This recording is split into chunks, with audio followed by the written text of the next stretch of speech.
Simulan na natin ang balitaan. Narito ang malalaki at makabuluhang balita ngayong araw.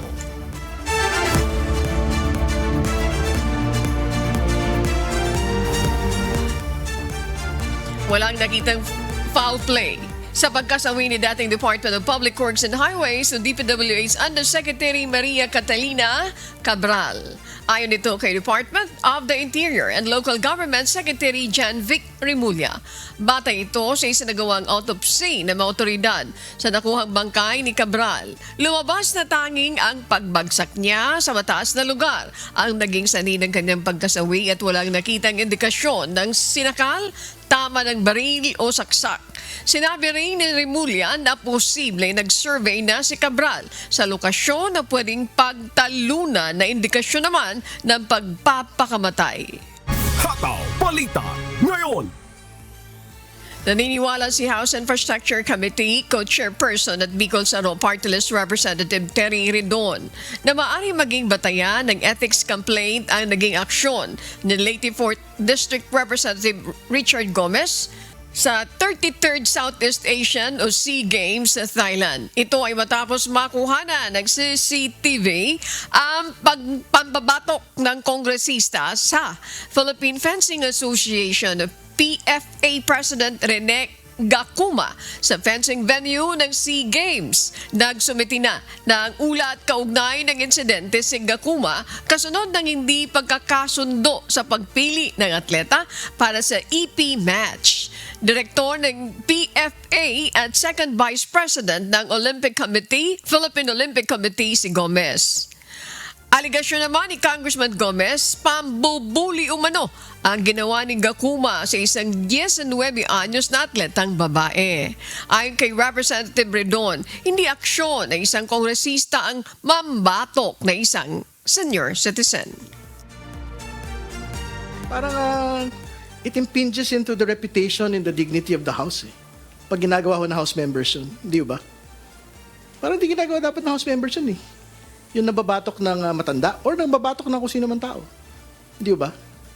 So I think pagka meron pong magka-file ng ethics complaint, and I think private persons like yung PFA president can actually do it. Hataw Balita ngayon. Sa magpapatuloy ng Hataw Balita ngayon, papayagan ng Land Transportation Franchising and Regulatory Board o LTFRB ang mga Public Utility Vehicle o PUV na mag-operate gamit ang mga Digital Provisional Authority. Ayon sa ahensya, maaari mag-operate ang mga PUV kapag ang kanilang Provisional Authority ay nai-upload na sa online verifier system ng ahensya. Sa dating patakaran, maaari lamang mag-operate ang mga PUV, jeepney, mga bus at Transport Network Vehicle Services o TNVS kung mayroon silang hard copy ng Provisional Authority. Ayon kay LTFRB Chairman Attorney Vigor Mendoza II, ang hakbang na ito ay bahagi ng pagsunod sa Republic Act Number 11032 o ang Ease of Doing Business and Efficient Government Service Delivery Act of 2018.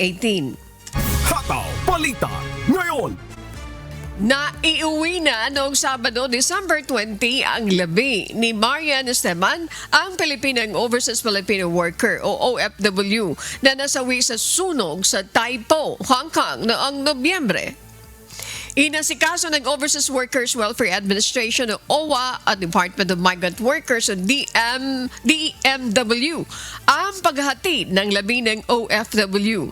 Nagpaabot naman ng pakikiramay ang OWA sa pamilya ni Esteban. Hataw Balita ngayon. Maaari pang tumaas ng 1 peso and 25 centavos ang kada kilo ng baboy habang papalapit na ang December 25 ayon sa Department of Agriculture. Sa isang panayam, sinabi ni Agriculture Assistant Secretary Genevieve Guevara na base sa karanasan noong nakaraang taon, tumaas ang presyo ng baboy dahil na rin sa pagtaas ng demand. Sa ngayon ay nananatili pa rin ang Maximum Suggested Retail Price o MSRP ng baboy. 370 pesos kada kilo ang liempo habang 330 pesos naman ang kilo ng kasim o at pigi. Hataw Balita ngayon. Nakaalerto na ang lahat ng unit ng Philippine National Police o PNP para sa inaasang dagsa ng mga biyahero ngayong holiday season. Ayon kay PNP Acting Chief Lieutenant General Jose Melencio Nartates Jr., nagdagdag na rin ang ahensya ng police visibility sa mga ports, terminals at iba pang transport hubs sa buong bansa. Nasa higit 100,000 police personnel ang nakadeploy para sa holiday season hanggang sa pagpapalit ng taon. Mas mataas ang deployment ngayong kumpara noong nakaraang taon na aabot naman sa 60,000 police personnel. Hataw Balita ngayon. Muling hinikayat ng Toll Regulatory Board o LTFRB ang mga motorista na magpakabit ng Radio Frequency Identification o RFID upang mas maging madali ang kanilang biyahe para sa holiday rush. Sa isang panayam, sinabi ng tagapagsalita ng TRB na si Julius Corpus na mas mararamdaman ng mga motorista ang malaking kaibahan ng transaksyon kung gagamit sila ng RFID. Mula noong October, ipinatutupad na ang One RFID All Tollways na sistema kung saan isang RFID na lang ang gagamitin sa lahat ng expressway sa Luzon para sa mas mabilis na biyahe ng mga pasahero.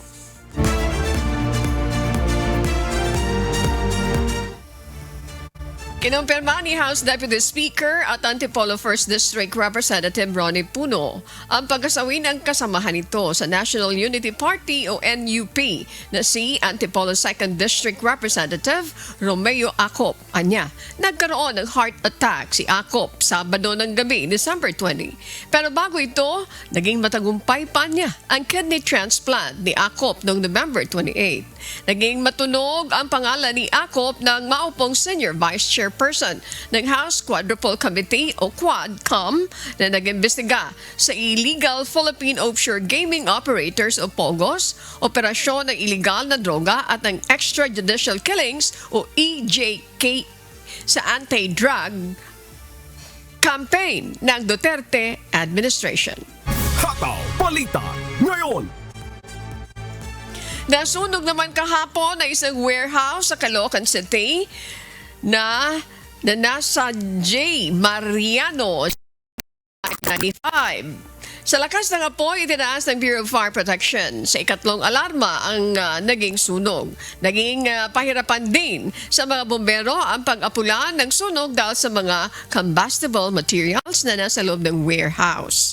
Sa naging update ni Caloocan City Mayor Along Malapitan, as of 6:17 p.m. kahapon ay tuluyang naapulan na ang apoy. Wala naman anyang buhay na nawala o nasaktan dahil sa nangyaring insidente. Hataw Balita ngayon. Record-breaking ang nakuhang mga medalya ng bansang Thailand sa kasaysayan ng Southeast Asian Games matapos magsara ang mga palaro noong Sabado, December 20. Batay sa pinakahuling medal tally noong Sabado, nasa 499 medals ang nakuha ng Thailand kung saan 233 dito ang gold medal, 154 ang silver medal, at 112 ang bronze medal. Pangalawa naman sa talaan ang Indonesia at ikatlo ang Vietnam. Habang ang Pilipinas na natili sa top 6 na nakakuha ng 50 gold medals, 73 silver medals at 154 na bronze medal. Bagaman, may maraming nakuhang medalya ang Pilipinas sa kabuuan kumpara sa Malaysia na nasa top 4 at Singapore na nasa top 5. Mas kokonti naman ang nakuha nitong gintong medalya. Isasagawa naman ng 34th Southeast Asian Games sa Malaysia sa 2027. Hataw Balita ngayon. Makakapanayam naman natin ngayong umaga si Ma'am Eunice Samonte, ang tagapagsalita ng Philippine Ports Authority o PPA upang pag-usapan ang ginagawang paghahanda ng kanilang ahensya ngayong pong panahon ng holiday season. Magandang umaga po, Ma'am. Magandang umaga rin po at magandang umaga po sa lahat po ng nanonood, nakikinig. Po, ngayon, panahon na po yung uwian. Nag-uumpisa na yata. Ma'am, ano-ano yung mga paghahandang ginagawa po ng Philippine Ports Authority upang matiyak ang maayos, ligtas at mabilis na daloy ng mga pasahero sa mga pantalan ngayon pong panahong ito?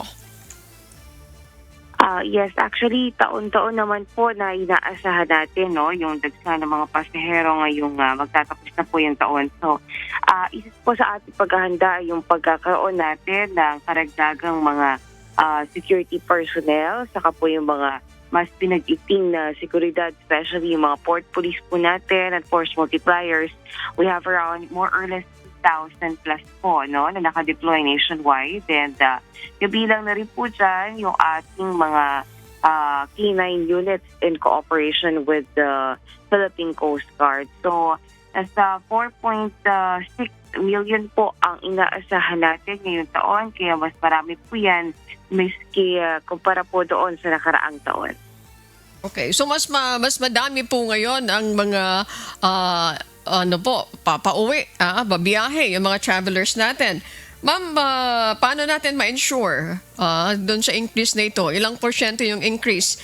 Yung pagdami ng ating mga pasahero, as you mentioned a while ago, yung po mga waiting areas natin, pati yung mga ticketing booths natin, ay nasa ayos po ba ito? Kasi kapag ganito yung increase, we expect na medyo crowded. So paano natin ma-ensure na smooth pa rin yung mga waiting areas, including the ticketing booths po? That's correct po, no? Meron po tayong mga measures na in-place, especially for peak season, at maaga rin po nakapaglabas ng memorandum si PTA General Manager Jason Chaco na lahat po ng mga personnel po natin ay naka-duty po ngayong peak season, lalo na po ngayong Pasko at Bagong Taon. So sapat naman po yung manning natin. Ibig sabihin po wala pong may iwan na hindi nababantayan na lugar sa pagdating po ngayong peak season. Nagsimula po tayo niyan itong December 15 and diretso po yan hanggang January 5 sa pagbabalik ng ating mga kababayan. So lahat po ng places o yung mga pantalan na sakop ng PPA, meron po tayong mga naka-duty na proper personnel na maaari mapagtanungan 24/7 po. Okay. Ma'am, if I'm not mistaken, may mga ongoing repair and rehabilitation. This is part of the modernization na ginagawa po. May we know po kung ito ay na-stop at kung hindi ito na-stop, ano yung garantiya na hindi po ito makaka-apekto doon sa operation natin. Even yung pagkakaroon ng bottleneck ng mga passengers and even cargo. That's correct po, no? Ongoing po yung ilang mga infrastructure projects natin po sa ating mga pantalan, especially yung mga pagpapalawak ng passenger terminal building. And na-take in consideration na po ito, no? Yung mga peak season gaya nito. Ang ating pong solusyon dyan ay wala naman po tayong pagtitigil o anumang antala sa operasyon, no? Maski sa passenger terminal o maski po sa mga cargo at saka po sa iba pang operasyon na ginagawa sa pantalan. So, ang ating pong management ay nakapaggawa na rin po ng sistema na kung saan tuloy-tuloy po yung ating paggawa ng mga infrastruktura habang tuloy-tuloy rin po ang operasyon. So, wala po tayong naging pagtigil ng operasyon sa mga panahon na nagagawaan po ng mga panibagong infrastructure at panibagong facilities dahil karaniwan po separate po yung ginagawa doon po sa kasalukuyan na passenger terminal building o yung mga infrastruktura po na ini-improve. And ongoing rin po yung ating mga operation despite that we have some ports na naging apektado po sa katatapos lamang na bagyo at saka po sa lindol. So wala po tayong pagtigil ng ating mga operasyon. Okay. Ma'am, nung isang araw, if I'm not mistaken, may lumubog na bangka. Ano po? And paano po yung ginagawang interagency coordination po ninyo sa mga shipping lines at sa iba pang mga ahensya ng gobyerno para maiwasan natin yung problema and even po yung malusutan kung halimbawa mayroon mga naglalakas loob na magbiyahe na hindi naman sila mga license to operate, ano po, paano natin ini-insure ito, Ma'am Eunice?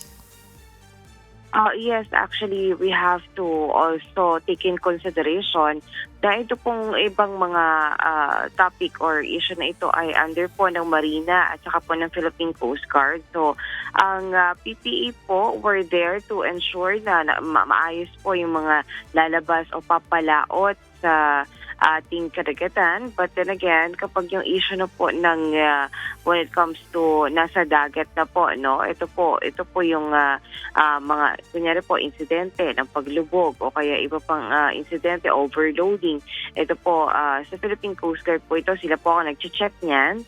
Pati po yung Marina, tinitingnan nila kung seaworthy ba yung mga tawag dito, yung mga ship bago sila umalis, ano po, and sa kanila pong aspeto yun. But then again, when it comes to coordination, paayos naman po yung ating cooperation, especially with the Maritime Agency, and tuloy-tuloy po at wala po tayong kumbaga hindi nalalaman din when it comes to operation at mga dadaong, mga lalabas na mga ships. So recorded po lahat yan. Okay. Ma'am, si PPA General Manager Santiago ay nag-issue siya ng babala doon sa mga scammers na posibleng mangolekta ng mga insurance fees. Ma'am, yung ganitong klaseng parang paulit-ulit ba ito? Na yung pong mga insurance fees na yan, di ba kasama na yun doon sa mga binabayaran nilang mga tickets, ma'am? Would you like to clarify this, ma'am? O baka mayroon kayong gustong idagdag dito sa balitang ito? Yes, that's correct po, no? At yun pong pinapaalalahanan din yung ating mga pasahero dahil wala naman pong mga manlulokong kung wala ring papaloko. So, actually, the passengers are really smarter now than the scammers kasi po meron tayong mga pasahero ngayon na sila na po mismo nag-report, no, ng mga ganitong scammers. So, ang sistema po kasi niyan, pupunta yung mga nakasibilyan na labas at hindi po taga-pantalan sa mga pasahero and mag-aalok ng insurance fee, no? Tandaan po natin na ang insurance fee po ay kasama na sa binayaran na ticket papunta po sa inyong pupuntahan, no? Yung atin pong tinatawag na one-time payment, kasama na po yan sa ticket nyo. So, wala po dapat naniningil ng insurance o anuman na sobrang bayarin kapag po may lumapit sa inyo. Kahit pa magpakilala pa po yan na taga-PPA o kahit po taga-Maritime Agency po yan, huwag po kayo magbibigay.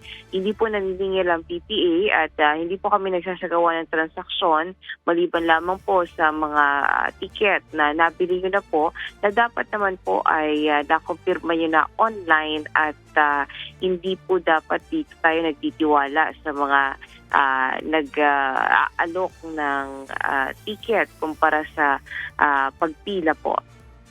Okay. Ma'am, I understand 5:30 meron kayong commitment, but I would like to ask this question. Yung new Banago Port, binuksan na po. Ano pong tulong nito para dito sa port congestion? Malaking tulong po ba ito? Can you update us on this, ma'am? Dahil if I'm not mistaken, kabubukas lang nitong new Banago Port, if I'm not mistaken, Ma'am Eunice? That's correct po. Bagong bukas po yan yung ating Banago Port sa Bacolod and kung inyo pong makikita ay gateway po yan sa atin pong mga pasahero sa Visayas at sa Mindanao. So malaking effect po yan ang kanyang pagbubukas dahil bukod po sa operational naman po yung ating passenger terminal building noon, ito po mas malaki na yung ating pwedeng makiter na passengers and ang mangyayari po dito meron na rin pong mga kumbaga free shuttle ride mula po sa passenger terminal building papunta doon sa kanilang ship na sasakyan. So maganda po ito dahil ito po yung kumbaga parang first project or first inauguration kung saan inanunsyo din na magkakaroon na po ng uniform shuttle buses para sa lahat ng pantalan and that means hindi na po kailangan maglakad yung mga pasahero natin kung may dala sila at kung naulan naman po hindi na sila mababasa from the passenger terminal going to their ship dahil ang maganda po dito, i-replicate po itong project na ito sa buong mga pantalan natin. So, maganda po itong proyekto na ito. And nagsimula po ito sa Bacolod, inauguration sa Banago po. And ang Banago po natin, malaki na po yung seating capacity niyan. And ito po yung halimbawa na operational, yung passenger terminal building na luma habang ginagawa yung bagong passenger terminal building. So ngayon po, tapos na po yun and maaari na pong magamit nating mga pasahero. Okay. Ma'am, yung panawagan nyo na inyong mga reminders dun sa mga travelers natin, yung mga pasahero na pauwi sa kanilang mga probinsya, please go ahead po, Ma'am Eunice Damonte. Maraming salamat po sa ating po mga kababayan na hahabol pa rin dito sa itawag natin na holiday rush.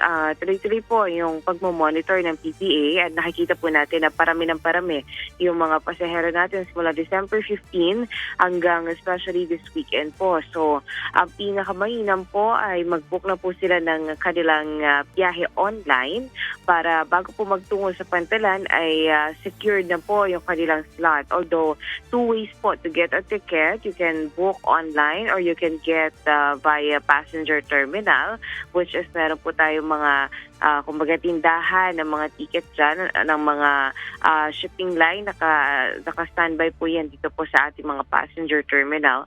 Ang mahirap po ay kapag meron po tayo mga chance passenger kung saan mauubusan po sila ng ticket, no? But this is understandable because ito po yung peak season. Kaya po ang payo po natin, maaga silang mag-book at diretso na po sila niyan sa ating pong passenger terminal building. Ang ating rin pong paalala ay at least 3 to 4 hours before their scheduled trip ay magtungo na sa pantalan dahil ito po ay kumbaga very crucial ngayon, especially pati po yung mga roads going to ports ay traffic na po. So kapag na-miss nyo po yung inyong trip ay mahihirapan na po ulit na makapag-book ng another same oras po. So mas maganda po kung mas maaga sila pumunta dahil improved naman na po yung facilities natin sa pantalan and they can wait inside the passenger terminal building. May free wifi, ay free charging station at saka po meron po tayo mga facilities dyan na equipped na po para po sa ating mga pasahero na mag-aantay po ng biyahe. So mas maganda po mag-aantay na sila dito sa loob ng pantalan natin kaysa po yung late silang makakapunta. And of course, travel light na lang po dahil mahigpit po ang ating security at lahat po ng dala nyo ay talagang dadaan sa X-ray machine at i-check po ng ating mga port police. Maraming salamat, Ma'am Eunice Damonte, spokesperson ng Philippine Ports Authority o PPAA. Magandang umaga po, Ma'am, and keep safe. Maraming salamat din po at magandang umaga po. Ingat po tayong lahat.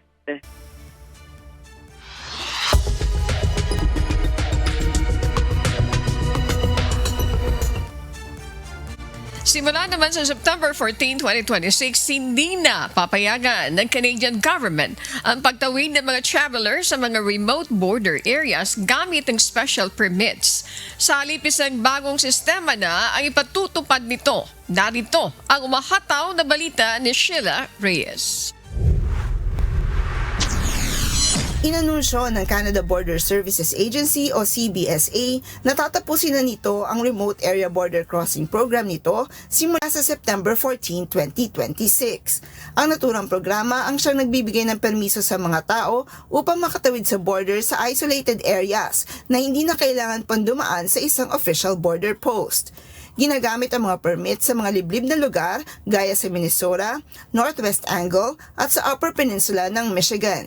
Kapag natapos na ang programa, kakailanganin na ng mga bumibisita na magpaalam sa isang port of entry o tumawag sa itatalagang telephone reporting sites na iaanunsyo pa ng Canada. Ayon sa CBSA, tatanggapin pa rin ito ang mga permit na may issue hanggang September 13, 2026. Naniniwala ang Canada na mas aayon ang bagong sistema sa kung paano ang ginagawa ng Estados Unidos sa mga traveler na bumibisita sa mga liblib na border area. Samantala, bagamat dismayado si Minnesota Congressman Pete Stober sa nasabing bagong sistema, umaasa pa rin siya na makakatulong ito sa mga komunidad at maliliit na negosyo sa border. Ayon sa tanggapan ni Stober, tinatayang nasa 11,000 ang gumagamit ng ganitong permit kada taon. Sheila Reyes, humahataw sa balita ngayon. Maraming salamat, Sheila Reyes. Samantala, naghahanda na si United States President Donald Trump ng mas agresibong immigration crackdown sa 2026 sa kabila ng mga pagbatikos na ilang politiko at publiko.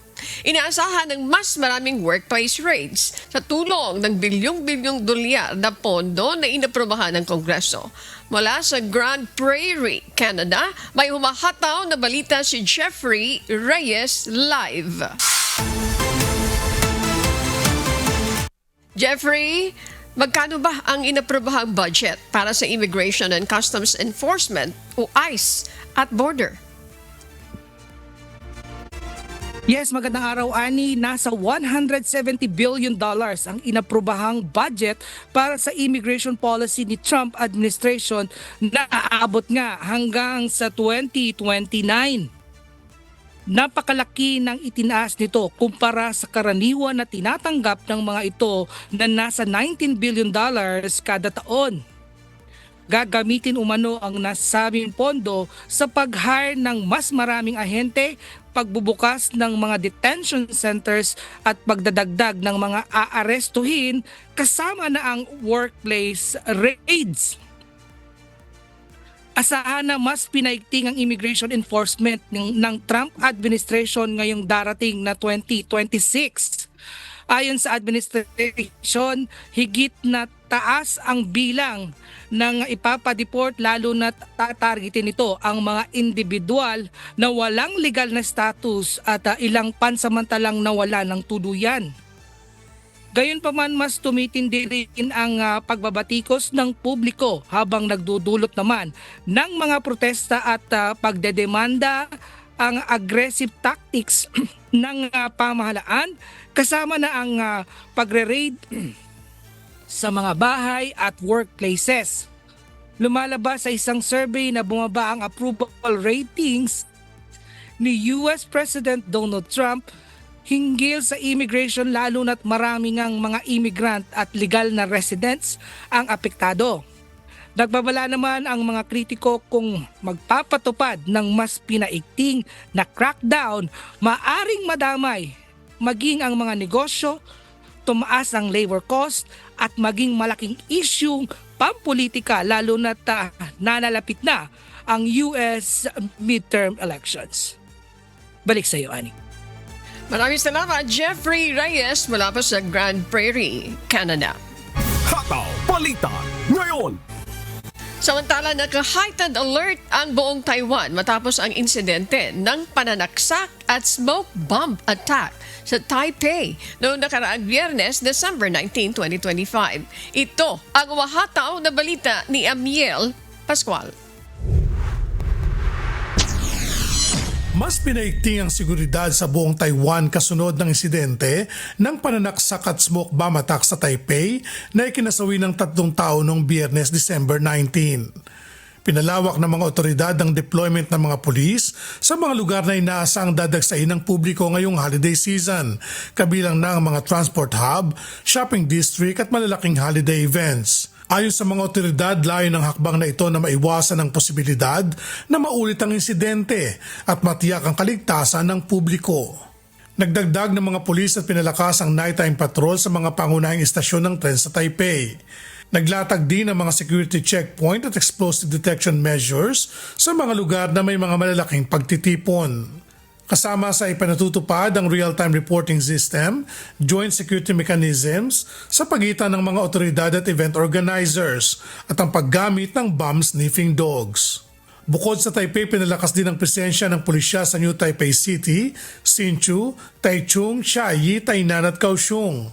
Batay sa inisyal na investigasyon ng pulisya, itinuturing na lone wolf attack ang insidente at wala umanong indikasyon na may grupong sangkot sa pag-atake. Kinumpirma rin ng mga otoridad na planado ang ginawang pag-atake ng sospek na nasawi matapos tumalon sa isang gusali habang tinutugis ng mga pulis. Sa ngayon nagpapatuloy ang mas malalim na investigasyon upang matukoy ang motibo ng sospek. Samantala, tiniyak ng mga otoridad na mananatili ang heightened security alert lalo na sa papalapit na New Year event sa Taipei 101. Amiel Pascual, humahataw sa balita ngayon.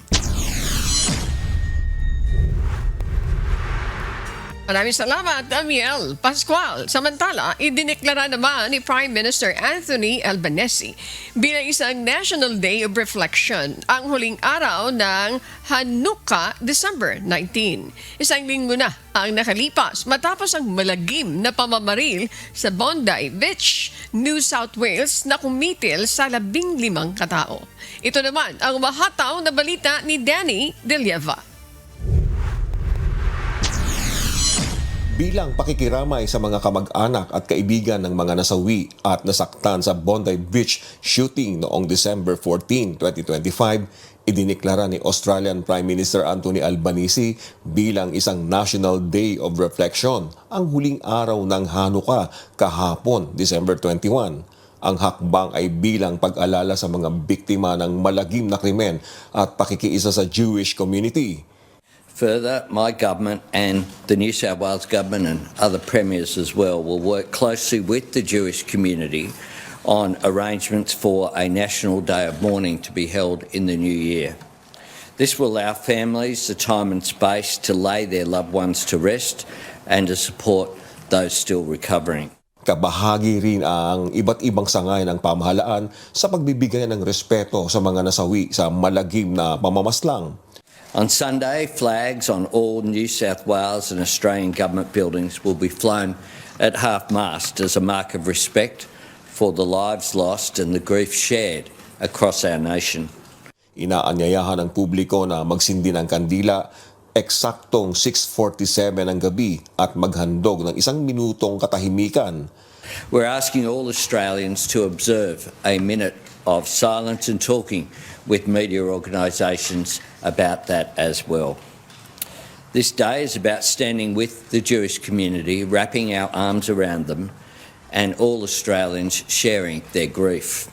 Nagpaalala din si Prime Minister Albanese sa kung ano ang tunay na katangian ng mga Australian. It is a moment to pause, reflect and affirm that hatred and violence will never define who we are as Australians. Kaugnay ng krimen, inilunsad ni Albanese ang pinakamalaking gun buyback scheme sa bansa sa loob ng 30 taon. Danny De Lieva, humahataw sa balita ngayon.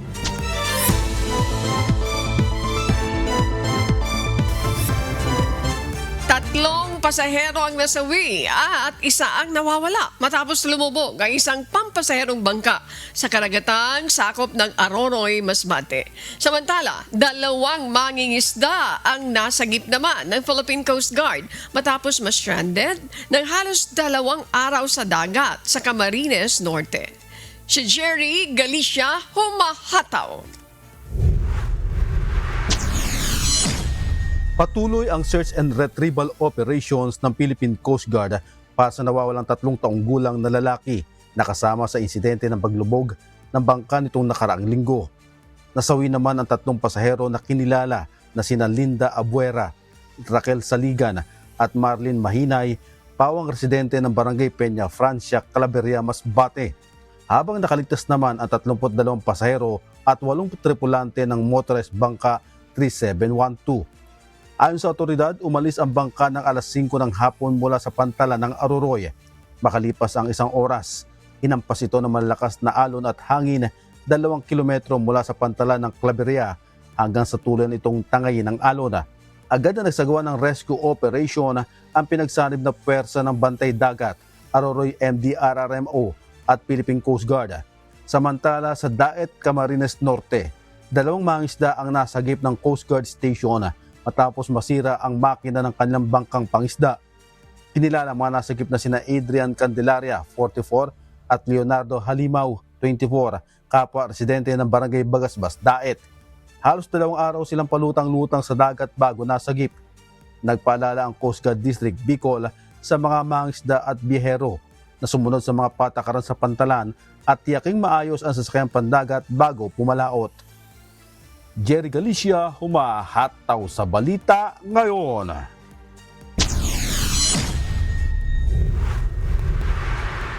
Maraming salamat, Jerry Galicia. Samantala, nagpapatupad na ng mahigpit na seguridad ang Philippine Coast Guard o PCG Bicol sa iba't ibang pantalan sa rehiyon habang dumadami ang mga pasahero ngayong long holiday.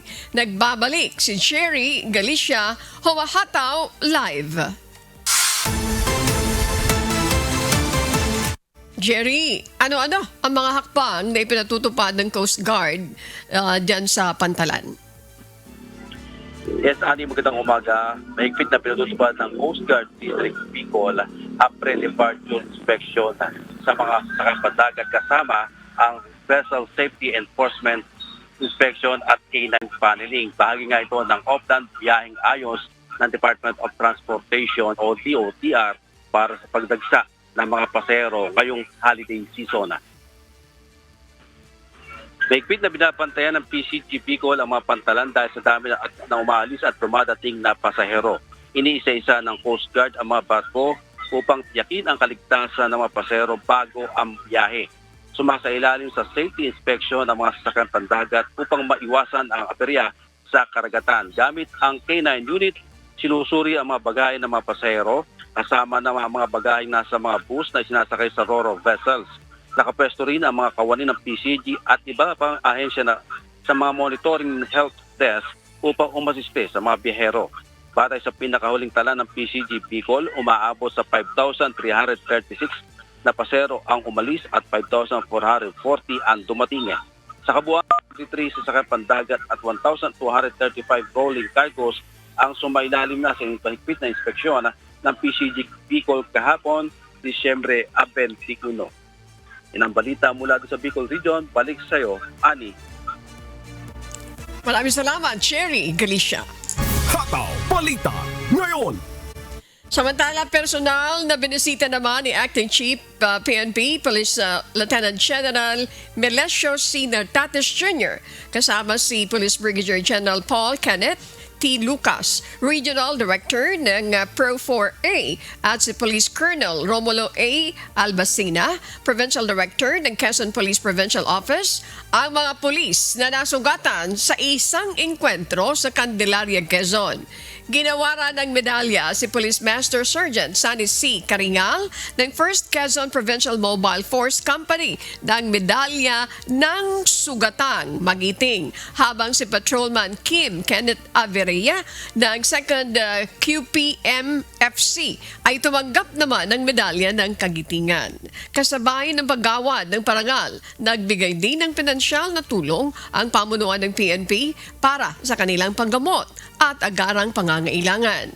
Sa parehong pagbisita, nagpahayag din ng paggalang si Police Lieutenant General Nartates kay Patrolman Ron J. Chavez, kasapi ng 2nd QPMFC na nasawi sa nasabing operasyon. Nagbigay din ng pinansyal na tulong at tiyak na suporta ang PNP sa naiwang pamilya ng nasawing pulis. Muling ipinahayag ng pamunuan ng PNP ang kanilang pagkikiisa at patuloy na pagmamalasakit sa mga nasugatan na pulis at sa mga pamilya na mga nagbuwis ng buhay sa tungkulin. Hataw Balita ngayon. Isang lalaki naman ang nasawi matapos mang-hostage na isang batang babae kahapon ng umaga sa Marawi City, Lanao del Sur. Si Alan Manansala, humahataw. Patay ang isang lalaki matapos mang-hostage ng isang batang babae kahapon ng umaga sa Marawi City, Lanao del Sur. Ayon sa Marawi City Police, naganap ang insidente sa Ground Zero ng lungsod sa boundary ng Barangay Dansalan at Sankay. Napansin umano ng sospek na may dalang 500 piso ang bata, dahilan upang sundan niya ito at bigla na lamang i-hostage gamit ang isang malaking kutsilyo. Hinala ng pulisya ng posibleng nasa ilalim ng impluwensya ng illegal na droga ang sospek, subalit patuloy pa rin ang isinasagawang investigasyon. Napatay ang sospek matapos barilin ng isang napadaang pulis, habang agad namang isinugod sa ospital ang bata upang mabigyan ng kinakailangang lunas. Alan Manansala, humahataw sa balita ngayon. Maraming salamat, Alan Manansala. Samantala, pinayagan na ng Energy Regulatory Commission o ERC ang provisional na operasyon ng Davao Light and Power Company sa mga lalawigan ng Davao del Norte at Davao de Oro. Si Ryan Salatandol, humahataw. Binigyan na ng Energy Regulatory Commission o ERC ng Provisional Authority para magkabit ng kuryente at maningil ng bayad sa mga consumer habang hinihintay ang pangunahing aprobasyon ng komisyon ayon sa Davao Light. Noong Abril ay naaprubahan sa ilalim ng Republic Act 12144 ang pagpapalawak ng franchise ng Davao Light kung saan kanilang papalitan ang Northern Davao Electric Cooperative o Nordeco sa ilang lugar sa dalawang probinsya. Sa kasalukuyan, sa bayan lamang ng Kapalong sa Davao del Norte ay nakapagkabit ng linya ang Davao Light dahil sa patuloy na pagtanggi ng Nordeco na ipagbili ang mga assets nito. Maaari nang mag-apply online ang mga consumer na nagnanais lumipat sa Davao Light at inaasahang makatatanggap ng kuryente ang mga taga-Kapalong bago matapos ang taon habang ang unang bill ay sa Enero na. Ryan Salatandol, humahataw sa balita ngayon.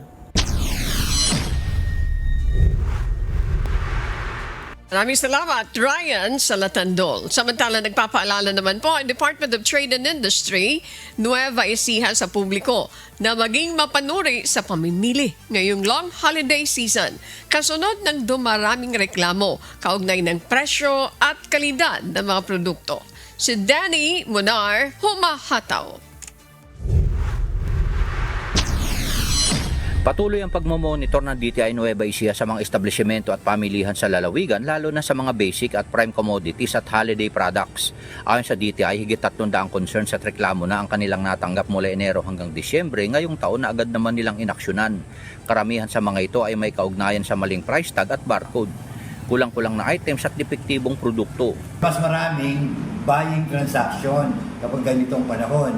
Kapag ganito rin panahon, yung ating mga sellers, busy, maglalagay ng mga produkto sa estante. Minsan, nakakalimutan yung mga price tag. Minsan, maling price tag. Pati yung mga walang expired na products na ilagay na, no, na baka hindi lang nila namamalayan. And that's the importance of yung ating consumer information drive na basahin muna yung inyong binibili, tignan kung tama yung label at tama yung presyo bago bilihin. Pinayuhan din na dito ay ang mga mamimili na ipates muna ang mga appliances bago bayaran. Ipinaalala rin na ipinagbabawal ang no return no exchange policy at dapat sundin ng mga seller ang repair, refund o replacement policy. Ang mga lalabag dito ay maaring mapatawan ng parusa. Maaring ilapit ng mga consumer ang kanilang reklamo sa Consumer Welfare Desk ng mga establishmento para sa agarang aksyon o kaya ay sa FB page ng ahensya at sa hotline number na 1384. Tiniyak na DTI na patuloy ang kanilang pagbantay upang matiyak ang kaligtasan at karapatan ng mga mamimili ngayong long holiday season. Danny Munar, humahataw sa balita ngayon.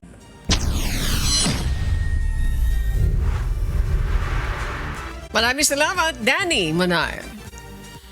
Mga kasambahay, kung may mga storya kayong nais balikan sa Hataw Balita ngayon, pwede nyo po itong muling mapanood sa aming official social media account. Magtungo lamang po sa UNTV News and Rescue YouTube channel at i-click ang subscribe button. Gayon din po sa aming Facebook at TikTok accounts. Mapapanood nyo rin rito ang iba pang news programs ng UNTV, pati na po ng iba pang mga video na nag-iisang public service channel. Kaya tara na, subscribe, like, and share.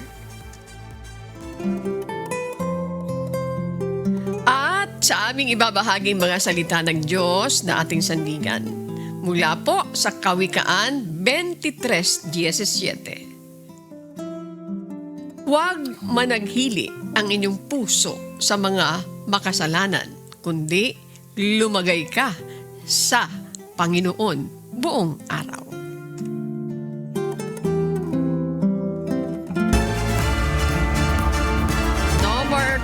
Adet, maraming salamat Adet. Josa Ibanez, thank you very much. And of course kay Ian.